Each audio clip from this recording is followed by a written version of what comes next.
Okay, today is July 21st in the year 2005. I'm Karen Herman with the Archive of American Television, and it is my great pleasure to be interviewing Howard Anderson Jr. here in Oxnard, California.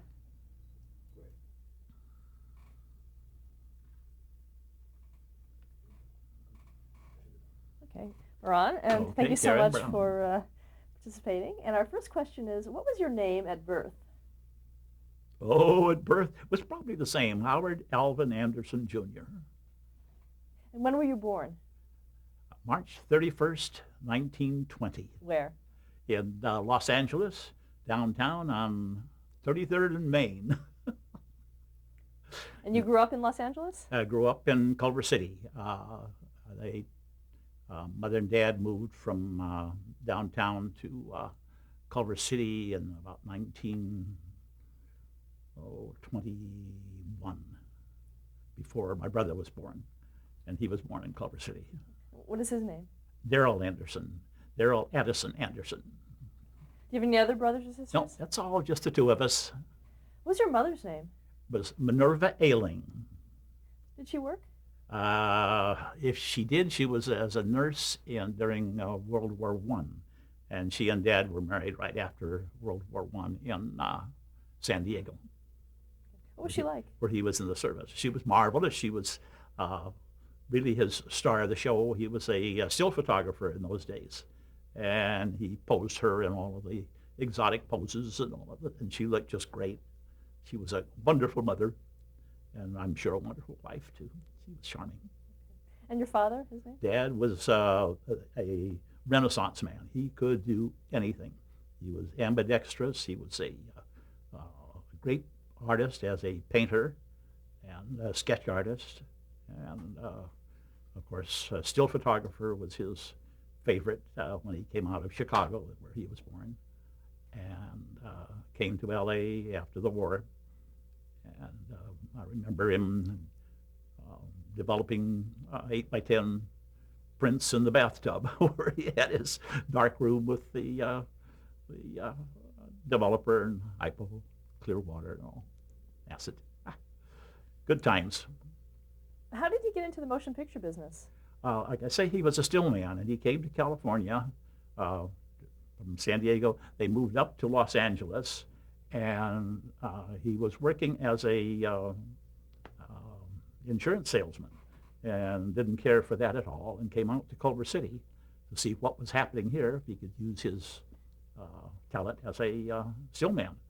And sure enough, he was able to catch on with, I think it was Int Studio, or either it was Int's or Willett Studio, back in the 20s. And he started as a still man, but they used him, moved up quickly to a second cameraman, because in those days they had, for the forward negative, they had two cameras with same focal length lens, shooting the same elements alongside of each other. And they were silent, and they were hand cranked. So that was his. He did that in Culver City with Gene Stratton Porter and with Int Studios, and did some work at MGM at the time with DeMille. He did the King of Kings for DeMille.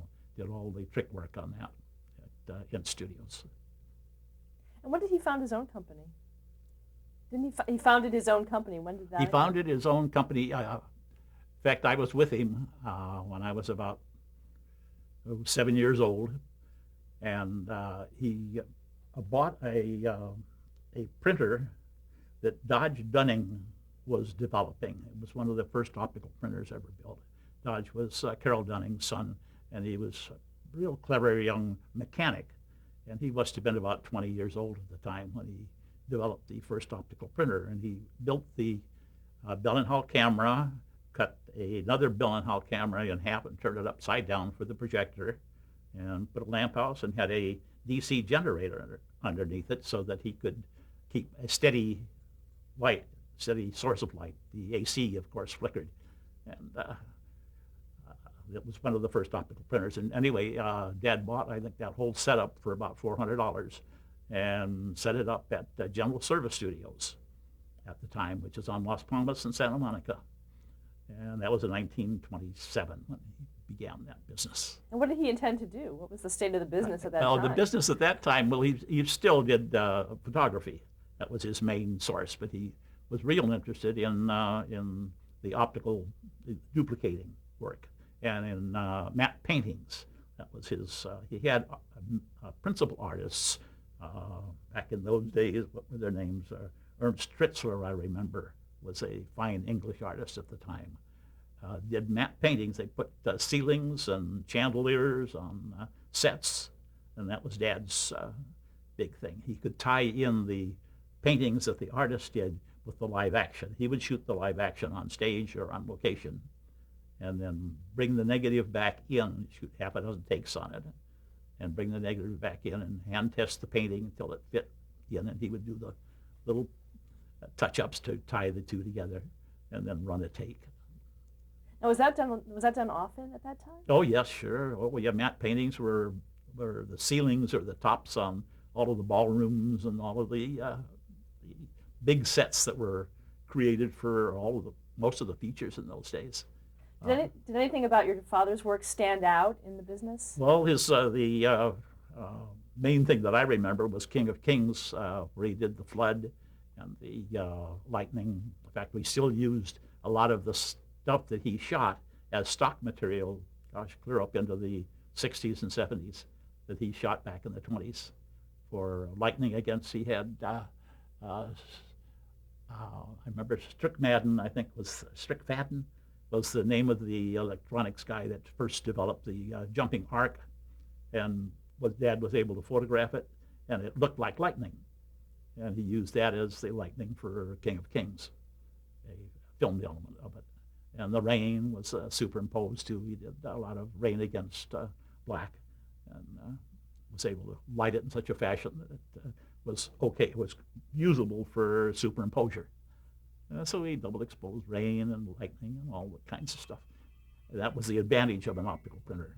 Did he keep copies of all of his Did work? he which? Did he keep copies of all of his work? No, His stock? very low. Just the stock material. Clouds, we had a stock library of clouds, and this is all black and white material, hand cranked, and of lightning, like I say, the effect stuff, rain, and all kinds of elements of that nature that were usable for stock, train run-bys, and material of that nature. He kept a lot of that stuff, yes, and we were able to use it many years later. Growing up, what were some of your hobbies? What did you do for fun? Well, hobby-wise, I was a Navy enthusiast from when I was 10 years old or more. And so boating was my big thing. I thought I was going to be a Navy man. When I got into high school, when I was around 17, I joined the Naval Reserve downtown in Los Angeles, one of my fun things to do. And then when I graduated, went to UCLA, I was in the first class of the Naval ROTC at UCLA. And from then on into the Navy in 43, after I'd been married and had one child at the time. She was a year old when I went into service, active service. When did you start working with your father? Start working, oh, good golly. I went into the studio when I was 7, 8 years old. But the first time I earned any money, I was probably 18 or 19. What did you do when you were a kid there? We were, as we were as Dad brought us into the studio, both my brother and I, we spliced black and white fine grains, assembled them for use on the optical printer, and spent the rest of our time out in the patio throwing 1,000-foot tops of film cans. That was the first of the Frisbees. And we started that back in probably 1930, 33, 34. It was good times. And when you first started working with him, what did you learn from your father about business? When I first came into work, I worked first for a outfit that Dad had me set up with doing cutouts for Disney, for the window displays and for the theater displays of Mickey Mouse and Donald Duck. And they were cutouts about maybe 18 inches high, and cutouts of the figures mounted on comper board, and cut them out with a cut-awl, which you seldom see anymore, but it was used to cut around the figures. And that was my first job when I was about 18, 19, I think. Now, what did they use them for? Used them for displays. You saw cut-out displays of Mickey Mouse or Duck or all of the caricatures that Disney had developed. They were set up in the lobbies or set up in lobbies of theaters and set up in window displays, advertising the coming shows that were going to be the Disney shows. That was black and white, long before they had sound with them. What high school did you attend? I attended North Hollywood High. I graduated North Hollywood High. I started my ninth grade at Hamilton High in Culver City because my grade school was Culver City Grammar School. So I moved into Hamilton High at the time because we lived in Culver City. And then in 35, I think it was, we moved into the Valley. And at that time, I moved over to North Hollywood High and graduated from there in 38. And then you went right to college from there? And went right to college, went right to UCLA from there. What did you earn your degree in?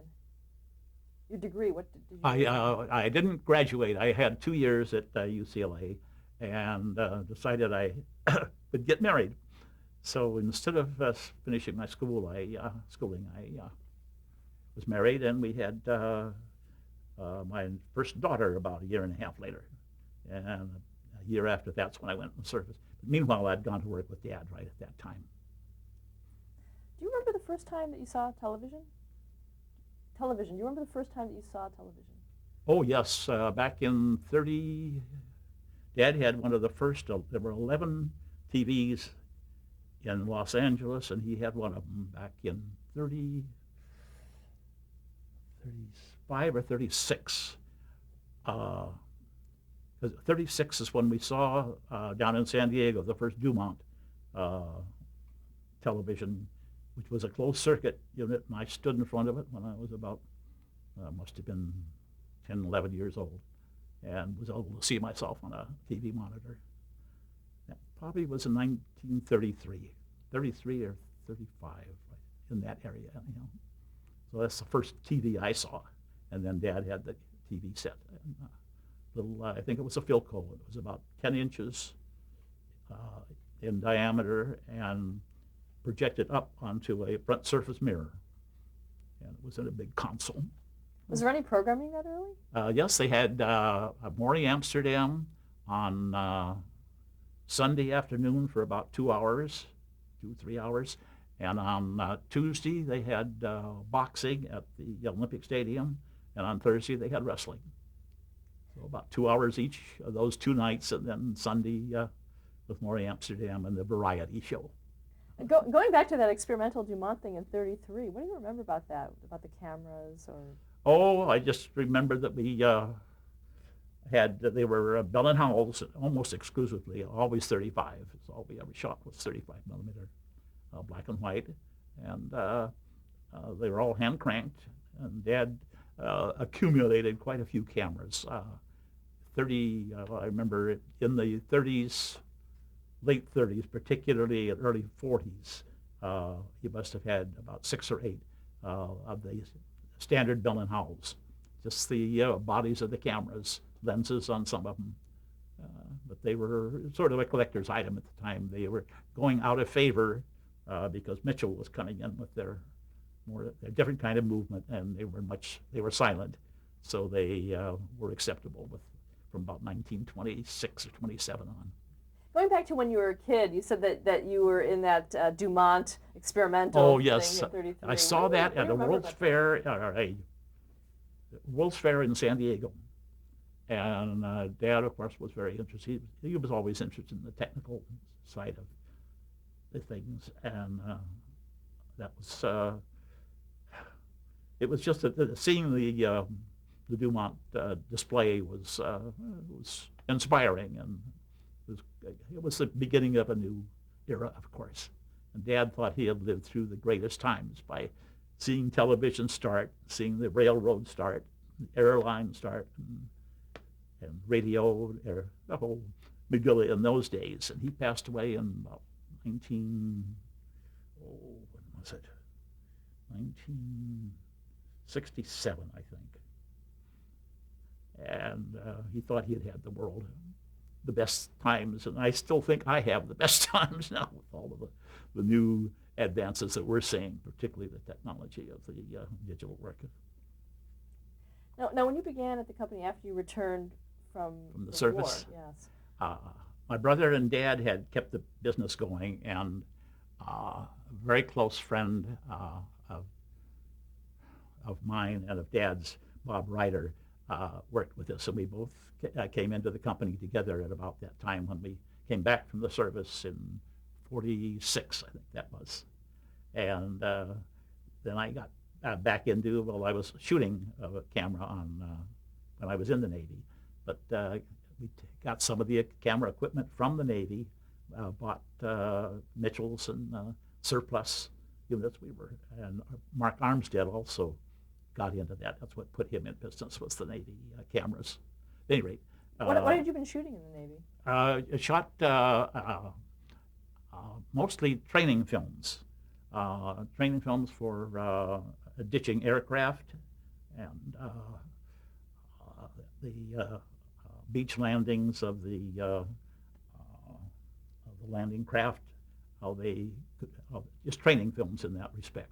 And we shot a lot of the stuff on the stage at MGM and in the pool at MGM with the ditching of the aircraft and in the underwater pools there. That was all in about 1944 and 45. 43, and I was shooting still work down in San Diego and on getting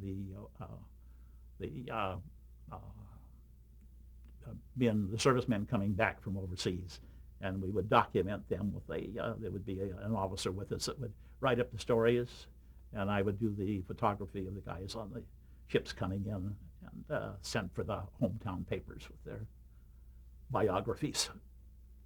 So that was most of the stuff that I did in the Navy. A lot of underwater work. And going back to your father's company. Yes. What were your first duties when you returned?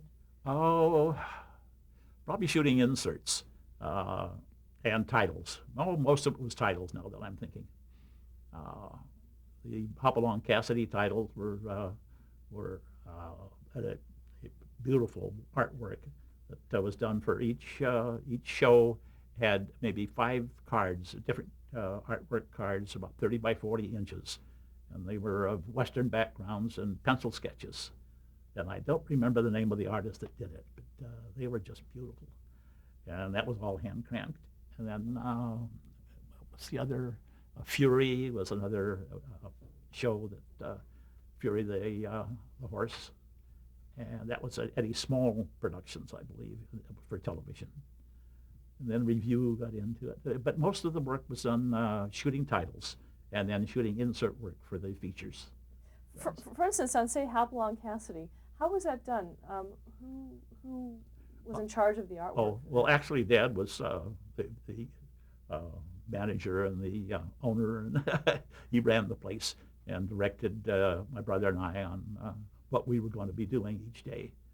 And the title work, like on the Cassidy, he knew Harry Sherman quite well.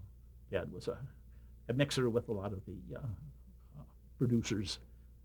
And one of the things was with Harry Sherman on the Hopalong Cassidy, and I'd get over and see Bill Boyd. He'd run dailies with us all the time. It was very interesting, very great for a young guy coming up at 19, 20, 21 years old. Did William Boyd have a lot of notes on? He was just a very outgoing, warm, and wonderful guy, and very bright. Dad did some trick work with him very early in his career when he did a feature called Skyscraper.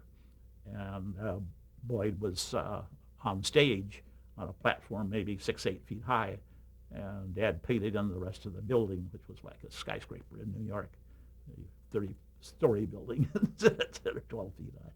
But that type of thing is what Dad worked with. And so he knew Boyd pretty well, too. Let's talk about some other television work that you did at that time, starting with Burns and Allen. Oh, gosh. That was McCadden company, and we must have had about 6, 8 shows that we did with them, with Burns and Allen. Bob Cummings show. Try to think, it's half a dozen of them. Come to mind, Ozzie and Harriet at the time. That was great. We worked very closely with Ozzie. He was a one-man show just like Desi. He did the whole works. Talk a little about. Directed and produced. Now, what did you do for Ozzie and Harriet? Well, we did all the title work and the opticals, as we did on most of the shows. But they were on the lot at General Service where we had the optical work. And so I was on stage a lot with them. In fact, Bill Fraker, I think, was cameraman on it for a while, and got a chance to meet with him and learned to love him. Great guy. Now, when you say title and opticals, what exactly does that mean? It means I would pick up the copy from the legal department and take it into the office. We had artists that did the lettering. In fact, we did the hand lettering in most cases, but as it developed, we were able to get hot press printing. But I would take the copy to the printer or the artist, and we would have a style of lettering, and they would copy all the stuff on cards. And once they were all set up, we would photograph them. We had a time limit on how many seconds each card could read, and how long the overall had to be. On a half-hour show, they were 45 feet. We got to get all the information in 45 feet, that type of thing. And then we'd shoot it, get it to the lab, and deliver it the next day to the film editor. Routine. How was the lettering decided upon? I would work that out as it developed later. I'd work that out with generally with the producer. With Desi, it was very definitive in how he wanted his lettering done, and he was real key to a lot of the shows in those days. The Joey Bishop show, and they must have had 20 of them. I wish I could bring them to mind. But I would work either with the producer generally, and they would pick a letter. I'd bring them a style book that had maybe 50 or 100 styles of lettering in, and they would select the style that they liked out of that. Very often, or generally, there was a main title lettering that was hand lettered, and that was either done by one of our staff artists, or the producer knew somebody, or the director knew somebody that created those. How would they know how to create it? What kind of information would they give? Just that this is the name of the show, and it's about what it was about. Untouchables, and Desilu, and I Love Lucy, the Bob Cummings show, and Hennessy. That was a interesting one to work with Jackie Cooper on, was Hennessy.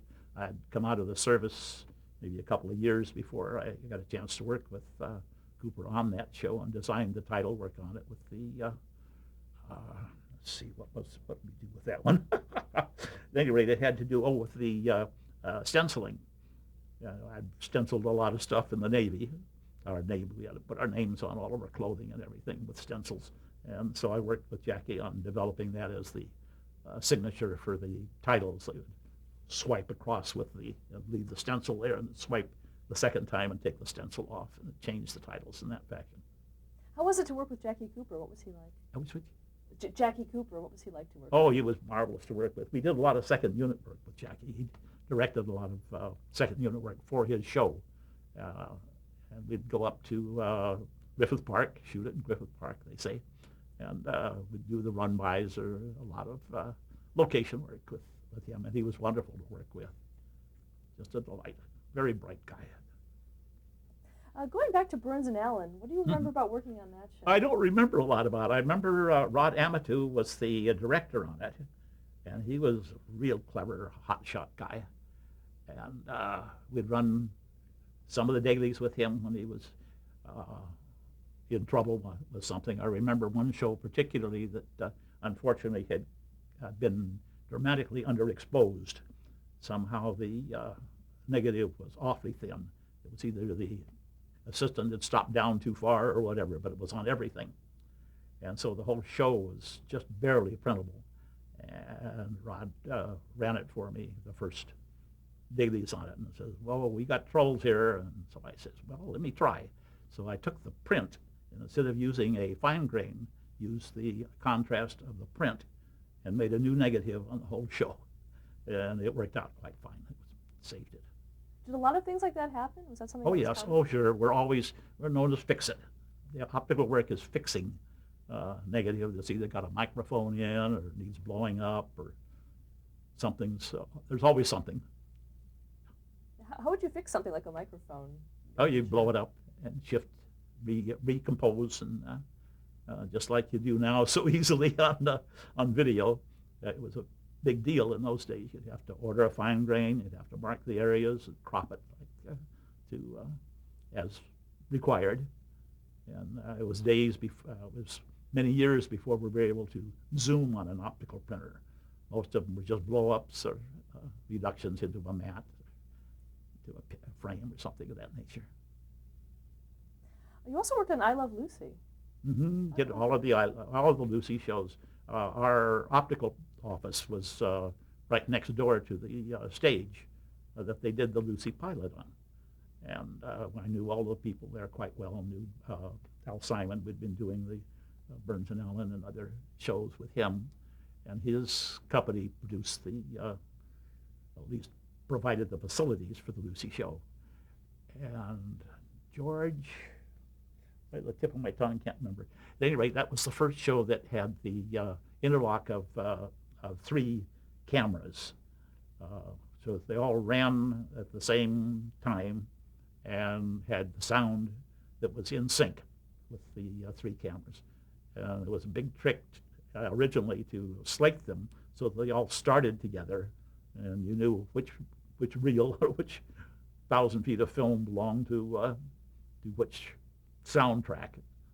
And they came out with a big clapper. It must have been about 3 foot long, and all 3 cameras focused on the clapper, and the assistant clapped it, that set the sound, and the 3 camera negatives looking in sync. And then they'd have to come back to their setup before they could say action, and away they'd go. But that had to be done on every 10 minutes every time they ran out of film. Do you know who worked on it? Who developed the system? Pardon? Do you know who's developed the system? That's what I'm trying to think of was George, and we changed it right in the middle of the show. The first system of it did not work. The track was off or ran at different speeds, or there was some dumb problem with it. And by the time we finally got on the stage again, it was during the rehearsals, it didn't work. So, but they had changed, and George, can't remember his name. He did the commercials for Times newspaper, and I can't remember it to save my neck. At any rate, he was just a little guy like we were a little guy doing the optical work. He was a little guy that did commercials and tied in cameras and sound. And at that early day, they had what they call single system cameras. So there was sound on film on your negative when you photographed and recorded the sound on the images. But they couldn't do that with the TV shows. Stop there to change the tape.